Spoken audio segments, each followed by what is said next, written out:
CPR na PH.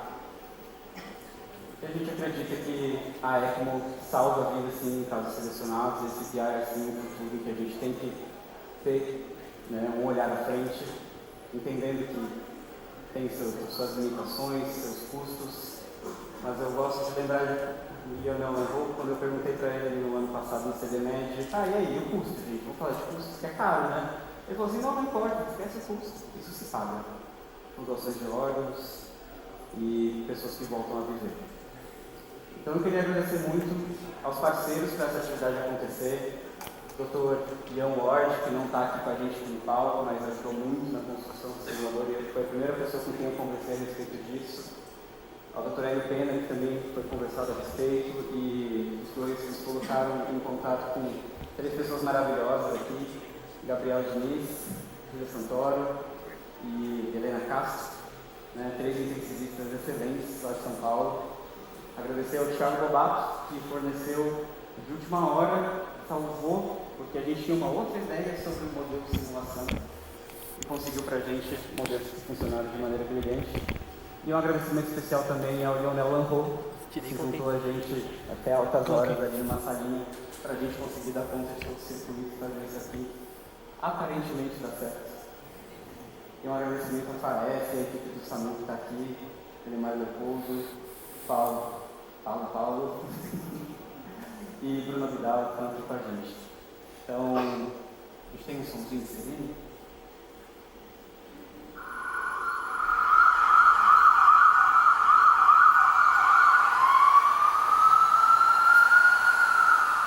Pessoal, nesse momento a unidade de suporte avançado recebeu uma ocorrência com informações de um masculino de 40 anos que estava praticando atividades físicas e sofreu um colapso súbito.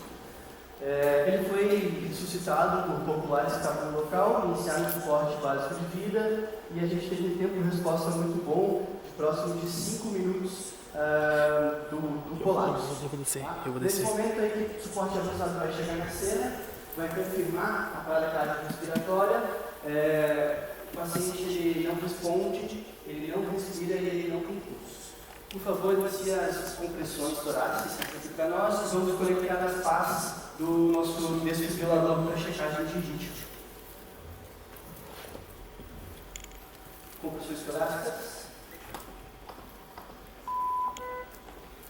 Nesse momento faremos 30 para 2. Já vamos carregar o nosso desfibrilador e constatamos nesse momento que se trata de uma fibrilação ventricular. Todas as pastas estavam em choque, o desfibrilador já estava carregado, entregamos um choque com a confirmação de que todos estão afastados. Vamos retornar as compressões na proporção de 30 para 2. Nesse momento a gente já está pensando também em uma via aérea avançada, porém não é a nossa prioridade nesse momento. Vamos instalar o compressor torácico automático externo. Né?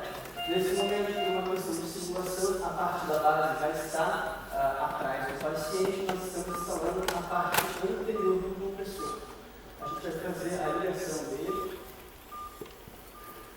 Estamos cronometrando o tempo já também, um total de 47 segundos nesse momento de suporte no estado de vida, fazendo os ajustes que iniciam as compressões, ainda na proporção de 30 para 2.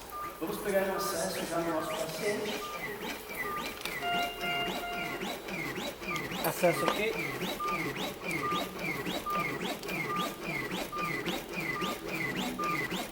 Vamos aspirar já adrenalina, 1 mg, identificar. Adrenalina aspirada. Nós estamos mantendo uma comunicação em alça fechada para a confirmação de segurança desses procedimentos que estão sendo realizados.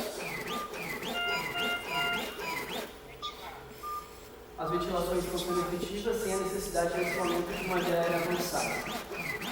A gente tem capilografia quantitativa em forma de onda no nosso monitor, que vai ser acoplada aqui na nossa ventilação.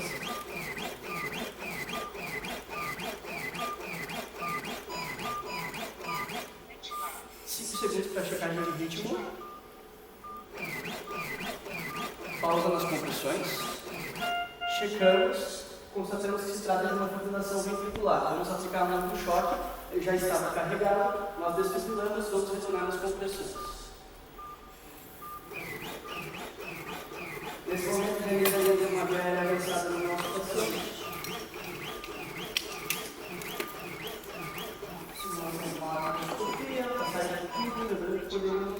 considerar também aqui, e vamos alterar para compressões contínuas. Poderíamos começar a considerar também o uso de uma máscara valente.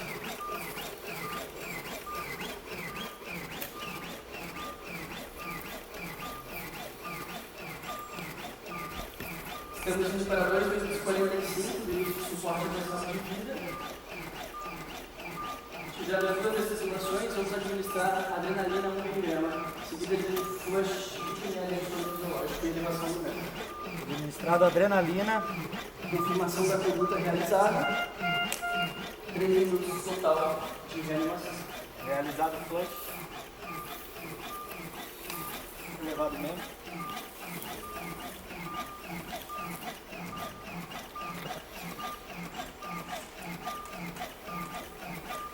As compressões são efetivas, temos um bom número de capilografia, também refletindo a qualidade das compressões.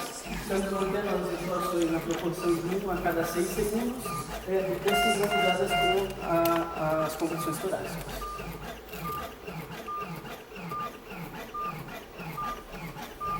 Dez segundos para checagem de vídeo.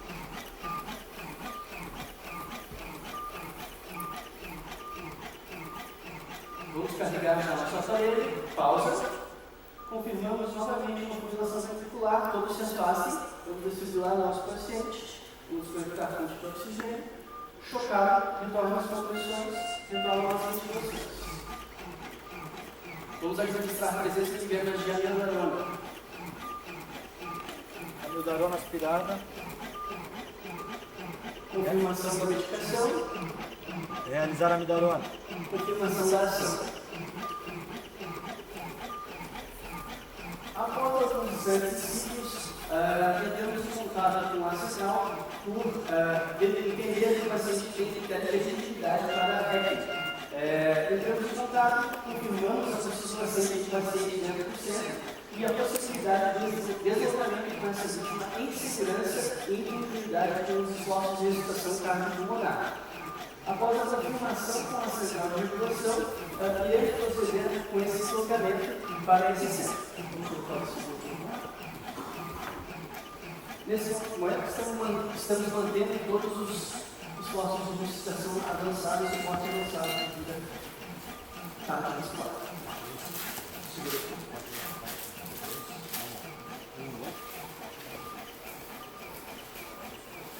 Bom, pessoal, então o paciente está sendo transferido no contexto intra-hospitalar. O tipo de ECG já foi acionado antes mesmo do paciente chegar e já estamos preparados. Pois é, eu vou ver qual é o Lembrando que é um paciente elegível para SCA, né? Que vai dar maior de 5 anos. Uma parada cardiorrespiratória presenciada e assistida para ter um pouco menor de 5 minutos. O ritmo chocado, né? Para uma fibrilação ventricular. E além disso, um tempo de low flow, idealmente em torno de 30 minutos. Foi falado com a regulação e ele foi transferido a medida para SCA. Nosso time já está se preparando para receber o paciente.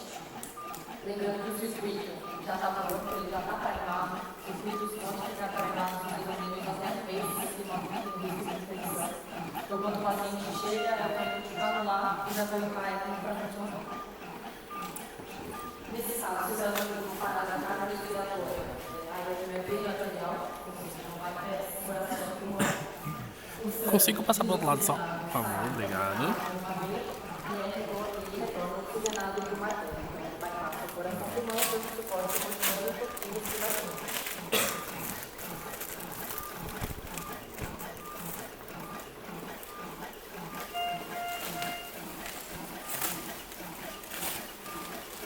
Enquanto o pessoal se prepara, enquanto está a reanimação segue, e se tiver que fibrilar, também desfibrila enquanto isso.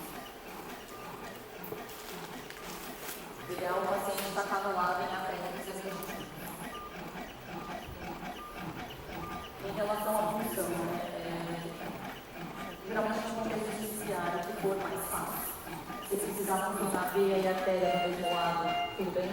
Se for funcionar a veia de um lado, a artéria do outro, se já dois profissionais, o que for mais rápido eu pedir.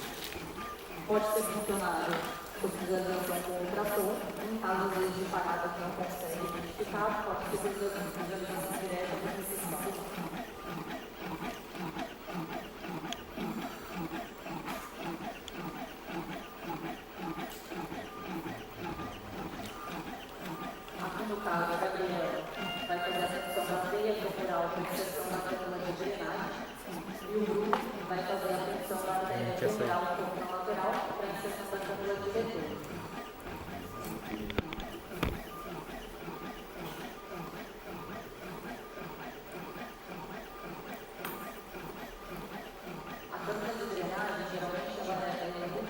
exato, qual é a ideia? A ideia é, durante toda a sua extensão, o vaso ela precisa drenar maior quantidade de sangue possível. E aí, a arterial é bastante controladora. Idealmente, a ponta da câmera, no caso da artéria, deve estar na cava superior, e no caso da artéria, a ponta da artéria direita também.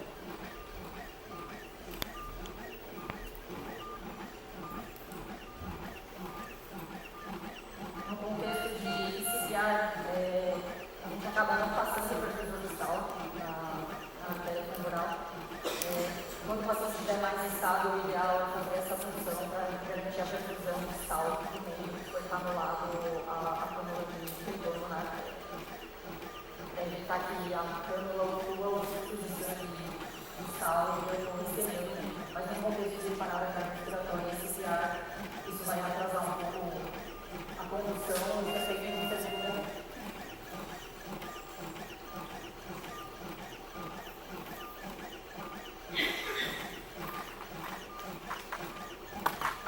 As cânulas de drenagem são mais calibros, elas variam entre 15 a 20 French, desculpa, 19 a 25 French, enquanto as arteriais variam de 15 a 20. O diâmetro interno, mais ou menos, uma cânula venosa varia de 7 a 9 mm, e de uma cânula de retorno, que a gente chama de arterial, de 5 a 6. Agora aqui o Bruno está fazendo a função da artéria e a Gabriela da artéria.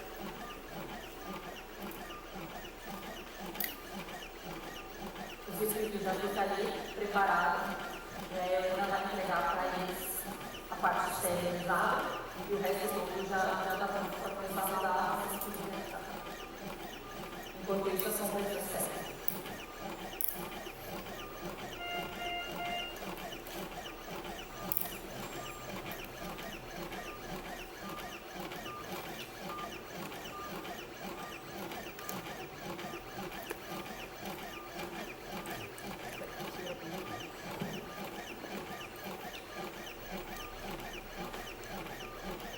O circuito de ECMO, para vocês, não sei se vocês já tiveram contato, né? Ele é composto de tubos, câmeras, uma membrana disseminadora e uma bomba de fluido. As câmeras de drenagem de retorno que eu comentei com vocês agora, são essas duas que estão no ar. Os tubos são de PVC e eles são revestidos internamente com material biocompatível, hepariniosamente. Esses tubos são ligados ao circuito, e ali no circuito a gente tem a membrana oxigenadora, a poliotite aqui. Essa membrana oxigenadora é ligada na rede de gases, via blender. Até tem aqui, depois se quiserem entrar mais tarde para ver.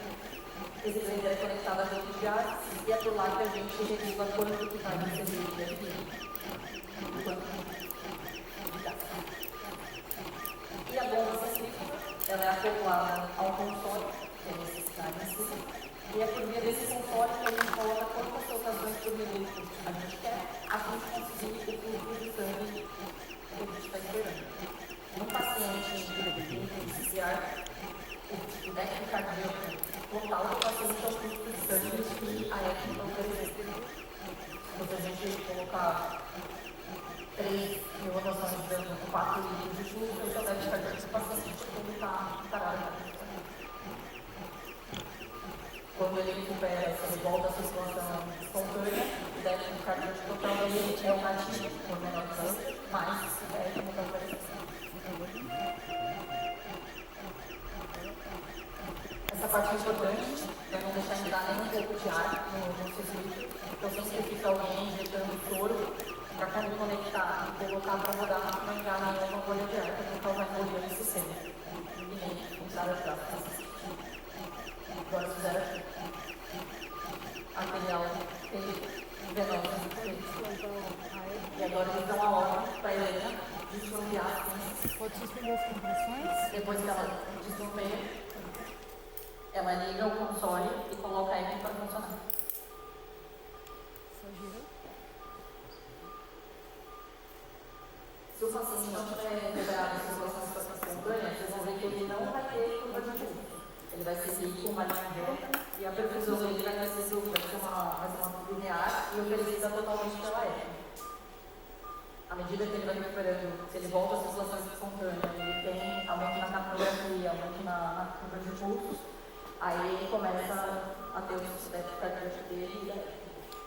Mas no contexto judiciário, a gente não espera que depois que solte o polo técnico para funcionar e pare as compressões se ele não bateu uma linha reta na veia. Tá? O fluxo é linear, não é pulsado.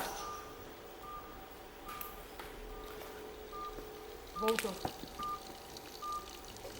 Agora ele funcionando, paciente xixi. É isso, pessoal.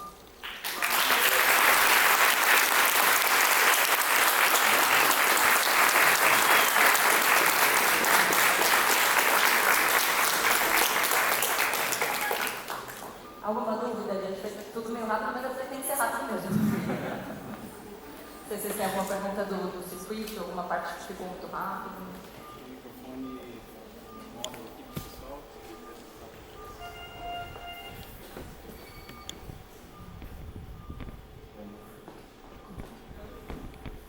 Primeiro lá no fundo. Enquanto isso, enquanto o microfone chega lá, eu só queria relembrar, né? A gente está aqui com o apoio da Samsung, oferecendo para a gente esse ultrassom HM70 para fazer a canulação, através da Sol e o Amor V6, da linha hospitalar. Então, a gente agradece muito a todos os patrocinadores que também conseguiram fazer isso aqui tudo viável.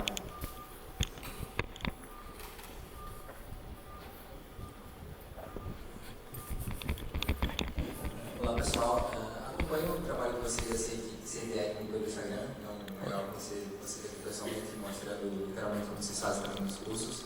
E queria saber realmente como está sendo para vocês essa experiência, não só pelo curso que vocês dão, mas o reflexo da prática. Então, o que é que aconteceu e se exatamente acontece dessa forma, nessa velocidade, se há alguma diferença no ambiente, quantidade de pessoas, preocupações, a compressão atrapalha demais durante, não? Tipo assim, como é o feeling no momento da hora do vamos ver? Gostaria muito de saber como está sendo para vocês. Bom, assim, no Brasil, atualmente, CPR, a gente tem realmente mais em alguns poucos serviços de forma intra-hospitalar. Então, para você ter um serviço capacitado para fazer CPR, você tem que ter um serviço que tem um alto volume de ECMO, que todos os fluidos já tem que estar pronto, esse fluxo pode ficar pronto, ficar preparado em até 30 dias, e tem um custo muito elevado. Então, se você tem um centro que não tem tantas ECMOs, esse viagem é inviável, pelo menos até o momento do nosso país. Extra-hospitalar, a gente ainda não tem, vamos ser em breve, mas ainda não tem. No contexto de canular um paciente durante uma reanimação, a canulação é muito mais difícil, tem várias pessoas falando e assim, a gente tem um ser humano comprimindo geralmente junto, tem a pessoa que fica na cabeceira, na via aérea, enfim, tem todo esse aparato humano, você tem pelo menos 6, 8 pessoas na beira do leito junto com você. Então tem que ter de fato um treinamento e tem que estar de fato preparado para fazer isso. Da última vez que a gente precisou fazer, não tinha ninguém no hospital, o paciente ficou sendo reanimado por algum tempo, ele foi uma parada assistida intra-hospitalar, ele ficou, não me lembro, não consigo precisar para vocês quanto tempo que ele ficou sendo reanimado, mas a gente chegou lá e precisou fazer o prime, primeiro porque não tinha nada montado, enquanto outras 2 pessoas iam canulando e mantendo a reanimação até que a gente conseguisse. O paciente voltou. Infelizmente, a condição de base era um TEP maciço, que ele estava na trombectomia mecânica nesse momento, mas infelizmente o paciente não sobreviveu. Mas a gente conseguiu fazer isso tudo mesmo fora de um cenário ótimo, que seria parada assistida, imediatamente canulado, porque a gente já tem o circuito todo pronto, já tem todo o material pronto, tem pessoas lá dentro prontas para fazerem isso. É bem mais difícil do que você canular um paciente de um ECMO VV, por exemplo, ou insuficiência cardíaca, que o paciente não está parado e tudo mais. É bem mais difícil, bem mais complicado mesmo. Eu queria aproveitar para fazer um comentário, eu achei excelente ali, Gabriela. Como tudo na medicina, nada é simples, né? Então, tem muitas coisas aqui que a gente não descreveu. Como, por exemplo, onde que as cânulas estão, né? Não é simplesmente só colocar e vai tudo dar certo, né? Então tem técnica com endoscopia para ver o posicionamento da cânula, ou ecotransesofágica para confirmar o posicionamento da cânula. A nossa ideia aqui é mostrar que, apesar de muito complexo, também não é uma grande ciência de foguete. O Jonel brincou com a gente aí e falou: "Oi, isso aí pulando no olho", né? Tipo, é como se tá encanador, né? O grande segredo, assim, que a gente costuma falar, inclusive nos nossos cursos, é que canular é a coisa mais fácil. Técnica de Selden, guiada por ultrassom, da forma mais ascética ou antisséptica possível. E é isso. Tirar o paciente de ECMO bem, mandar o paciente para casa, é outra história. Mas começa aqui. Se a gente não consegue fazer em tempo hábil o paciente bem elegível, aquele paciente que realmente tem indicação, e a gente não faz direitinho na emergência, vai ficar muito mais difícil para o intensivista cuidar lá na frente, vai ficar muito mais difícil para o paciente sair. Então é um conjunto de fatores, é o conjunto da obra, não dá para ser um só, é todo mundo junto. Tem que fazer o pré-hospitalar de alta qualidade, a emergência de alta qualidade e terapia intensiva de alta qualidade. Senão as coisas desandam, em algum momento vai desandar. A gente está num momento muito incipiente aqui, né? Ao que eu conheço, se alguém souber outro lugar, já aproveita e fala. Acho que é importante para todo mundo saber. A gente tem aqui o Marcelo Parque, o pessoal do Hospital de Resuscitation, o Luiz e o Pedro estão indo canular, né, no pré-hospitalar, indo em serviços de pré-hospitalar fixo e fazendo retrieval, né? E a gente também tem a ambulância UMI do Albert Einstein, que também faz esse retrieval, né? Mas acho que esse pior em cena, não. Alguém sabe de mais alguma? Mais perguntas, pessoal? Victor.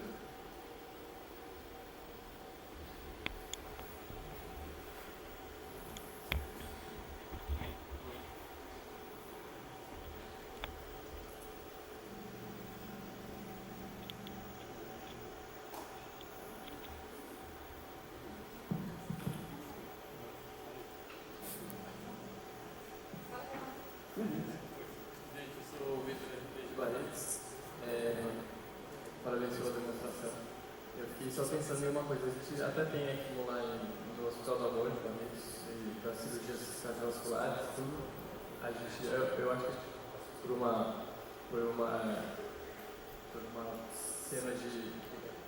uma cena de parada, mas a minha dúvida é quando o paciente retorna à circulação espontânea, se a gente já está pensando em retirar ou se a gente vai deixar por mais um tempo na UTI essa A gente discutiu isso hoje de manhã. O cenário é o seguinte: na ICCA você está falando o paciente em ECMO, na perspectiva que você vai daqui a alguns poucos minutos resolver o problema dele para ele voltar à circulação espontânea, o coração dele começar a funcionar novamente. Assim que isso acontece, a gente já pode partir para um desmame da ECMO. A gente não vai tirar a ECMO logo em seguida. A gente reduz os fluxos da ECMO, deixando o coração do paciente fazer a maior parte do débito, e aí a gente vai ter que traçar estratégias para continuar esse desmame. Então, a nossa principal ferramenta em uma ECMO VA é o ECMO. A gente precisa ver fração de injeção, a gente precisa ver função de VF, função de VD, assim, também com funções de outros órgãos, a gente vai ver como está o pulmão desse paciente, se ele já é capaz de sair mesmo, ou ele acabou fazendo um pulmão associado com uma branca. Então tem uma série de fatores, mas a gente, se você calcula, pensando que ele vai sair daqui 48, 72 horas. É para ser rápido mesmo.